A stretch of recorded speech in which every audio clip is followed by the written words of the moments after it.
Hello. Hello, It's friends. great to be with you again this week. Hello. We have been really having a good time learning to grow spiritually. And this is really about growing spiritually in the Lord. And so we've been looking at denying yourself, taking up your cross, and following Him. And so the pivotal verse that we've been using is Luke 9, verse 23. I'm going to go back there, read a little further down, and then we're going to take it away today, right? We may mention a bit about the cross today. So, then he said to them all, if anyone desires to come after me, let him deny himself, take up his cross daily, and follow me. For whoever desires to save his life will lose it. But whoever loses his life for my sake will save it. For what profit is it to a man if he gains the whole world and is himself destroyed or lost? For whoever is ashamed of me and my words, and my words, of him the Son of Man will be ashamed when he comes in his own glory and in his Father's and of the angels.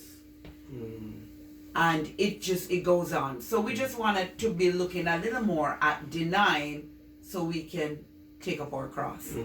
You want to take that away? You know, we live in a generation, Cheryl, that denying is something that we don't do. Yeah, it's true. The Paul says in the last days, people are going to be lovers of themselves. Oh dear. So we grow up asking to affirm ourselves. Yeah. Every message needs to affirm us.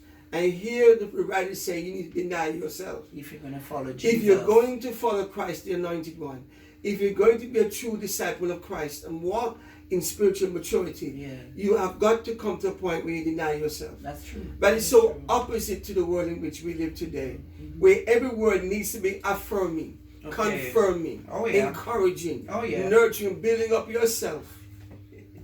In the kingdom, it says the first thing you're going to do is to deny your desires, your appetites, your interests. Oh dear. And then from there, you get into the waters where your spirit man has an opportunity to grow. Okay. Because it can't grow when you are building up yourself. Well, that's true. Both don't go together. Either the spirit grows up or you grow up. All right. But both don't grow up. In other words, the bed is only fit for one person. Really? Yeah. So that is It's a single bed. Okay. So it's a single bed. It is the Spirit of God that is now alive in me that needs to grow up. He needs to grow. That's right. My spirit man that is now born again needs to grow up. Yes. So I have to now deny myself. Absolutely. So that the spirit man can grow up. Yes. All right. So in Romans 12, you mentioned, you want to look at Romans 12 verse 1? In Romans 12 verse 1, it says, I beseech you therefore, brethren, by the mercies of God, that you present your bodies as living sacrifices. And the point is that before we get to the cross, everybody has to go to the altar.